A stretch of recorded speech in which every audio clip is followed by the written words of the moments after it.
was diagnosed with a chemical imbalance, manic depression. They diagnosed me with having ADD. He told me I had conduct disorder. ADHD. Mild depression. Major depression. Manic depressive. Borderline personality disorder. Compulsive disorder. Anxiety. Depression and schizophrenia. Depression. Sleep disorder. Identity problem disorder. But all of these so-called diseases are just made up. They're just fabricated. They're fictions of psychiatry imagination.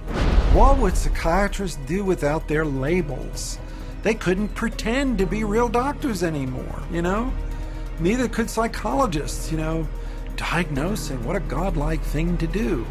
Making diagnoses, and here's your treatment, a pill. Because so far they're not proving that any so-called mental illnesses exist. These are labels, and that's all they are. Mais sans preuve, vous ne pouvez pas avoir de la crédibilité. Ainsi donc, les psychiatres fabriquent leur propre crédibilité.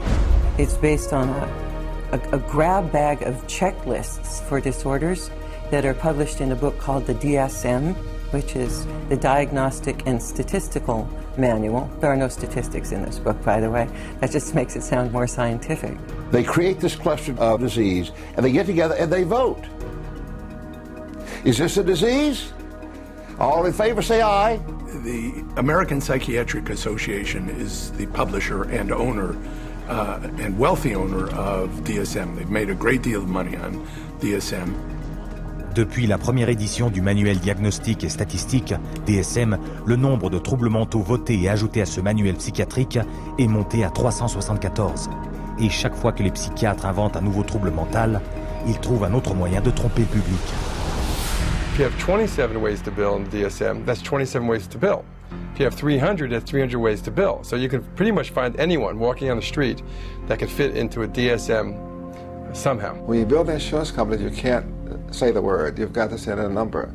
And they have numbers for the most ridiculous things. You know, like arguing with your mother or peeing in the bed. Adolescent rebellion disorder is an official psychiatric diagnosis. Arithmetic learning disorder is an official psychiatric diagnosis. General anxiety disorder is a recent diagnosis. The psychiatric industry takes advantage of that. They say, wow, we can get these things categorized and make it look scientific, so let's label everything. Now we have a label for it. We put a coding. If you've ever seen a medical insurance form, everything has a code. In DSM, it just looks like sort of some magical numbers. Of course, what we're talking about is reimbursement for mental health treatment as an illness. The more types of codings, the more types of illnesses you can come up with, the more claims can be paid, and the more reasons for treatment, and the more reasons for revenue for the psychiatric establishment, for the hospitals, and of course, the pharmaceutical companies. Aussi incroyable que cela soit, si les psychiatres présentent le DSM comme un ouvrage scientifique, ils admettent ouvertement qu'il n'a aucun fondement scientifique. We have no diagnostic reliable markers for almost any illness there is in the DSM. What we're testing for in psychiatry, it's hard to say because there's nothing specifically. But as far as a test that's clinically useful, basically we're not there yet. We don't have any laboratory tests that we can use to determine whether somebody does or doesn't have a mental illness. There are no good biological tests for detecting mental illness. There is no test, there's no biopsy you can do. There is no chemical test right now. But there are no specific tests to confirm the diagnosis or show the improvement, like any blood tests or any x-rays or anything like that. Oh, in my practice I don't do any tests. I just speak with people and listen to them, and then I make a decision in what kind of illness. Ces diagnostics sont complètement différents d'un psychiatre à l'autre. Une personne équipée d'une caméra cachée a consulté différents psychiatres en se plaignant des mêmes symptômes. I'm extremely unorganized, and I didn't used to be. It's caused problems in the family. It's caused problems getting, I'm self-employed. You've got ADD, ADHD, you're depressed, and your depression is bipolar depressed. You have a brain chemistry disorder that's probably genetic.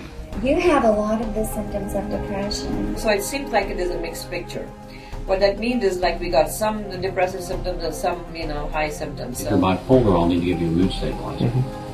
We don't know how to considered low-grade bipolar. You are more of the ADD than ADHD. And as far as medications for depression, because I would recommend that you start a medication, which are Prozac, Zoloft, Paxil, Celexa. Usually propylene XR is pretty good. They'll give you some Lexapro in the morning and some trazodone at night. Lamictal is a better medication for that. It works on your depression also. But the treatment for any bipolar cycling is the same. The lithium. Remeron is another one. Trazodone. Tegretol. Depakote. Wellbutrin. Lexapro. Lamictal. Equitroid. Depakote. Lithium. Ambien. You may need an antidepressant also with your Lamictal. We don't know if I give you a medication if it is going to work or not. To a certain degree, it's trial and error. You never know if it's the right drug. How many people have I cured? Well, there are no real cures right now in psychiatry. I have cured none of my patients. We're always challenged by our lack of knowledge. I mean, in fact, we don't know what the causes of mental illness are. Most mental illnesses, we do not know the cause. Of course, it would be nice to know exact reasons of disorders, but maybe in the future. I'm the Director of Research at the American Psychiatric Association. We don't know the etiology of really any of the mental disorders at the present time.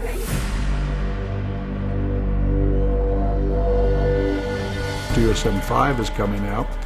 It's grown to 10 times its original size, and it labels everybody. I could find 5 diagnoses that would fit you or anybody else. Comparez cela aux méthodes de recherche de la pathologie, une vraie science qui découvre de vraies maladies en utilisant un grand nombre de tests précis pour les diagnostiquer. We do millions of laboratory tests as well as the structural examination and the microscopic examination. It's a whole series of applied scientific procedures. In the case of psychiatry, there isn't any laboratory tool that can precisely identify psychiatric disease and allow it to be classified. It's not as if there's some study of tissue or some study of the body or some study of matter. These are all categories which are made up. They're simply made up. They don't exist in nature. They're decided upon by psychiatrists and voted on. Les psychiatres ne sont pas les seuls à tirer profit du DSM. Chaque diagnostic psychiatrique s'accompagne d'un psychotrope. The pharmaceutical corporations now contribute enormous sums of money for the education of psychiatric residents and for the support of research by their professors, so that psychiatry today has become in America, has become very largely learning of which drug to use with which disease or disorder. This to me is completely unethical, untenable, unacceptable for this to occur. The web of money is all over the place. It has compromised psychiatry, and now it's compromising psychology, and worst of all, it's compromising the patients. En 2006, une étude a rapporté que 56% des psychiatres qui décidaient des troubles à ajouter à la prochaine édition du DSM avaient des intérêts financiers en commun avec au moins une société pharmaceutique. Aujourd'hui, nous en voyons les conséquences. Une avalanche de psychotropes destinés à des troubles inventés et cautionnés par un diagnostic arbitraire figurant dans le DSM. The fact that it is couched in the language of science without necessarily having any of the scientific data or underpinnings to justify it is as threatening as anything we've seen today. Le dernier stratagème très onéreux de la psychiatrie pour tromper le public en imitant l'autorité médicale légitime, les scanographies du cerveau. We can scan all the brains we want to. The fact that we see changes in different people's brains, changes in functioning, doesn't mean that we've discovered anything that has its origin in the brain. It just means that we're seeing changes but it doesn't mean that there's something wrong with the brain. They have no reliable measures about precise blood flow patterns for any of the psychiatric disorders using any of the scans. It's marketing. This is not science. This is incredibly effective marketing. It has nothing to do with science. Les psychiatres et les psychologues se servent du DSM pour coller une étiquette de malade mental sur 450 millions de personnes dans le monde, ce qui équivaut à la totalité de la population de la France, de l'Italie, de l'Allemagne, du Canada, de l'Australie, du Royaume-Uni et de la Russie combinée. Cependant, la vente de psychotropes sur ordonnance a atteint au niveau mondial le chiffre de 80 milliards de dollars par an en subventions gouvernementales et rapporte à la psychiatrie plus de 250 milliards de dollars par an. La plupart de cet argent provient de diagnostics et de psychotropes donnés à ceux qui nous font le plus confiance et qui sont les plus vulnérables.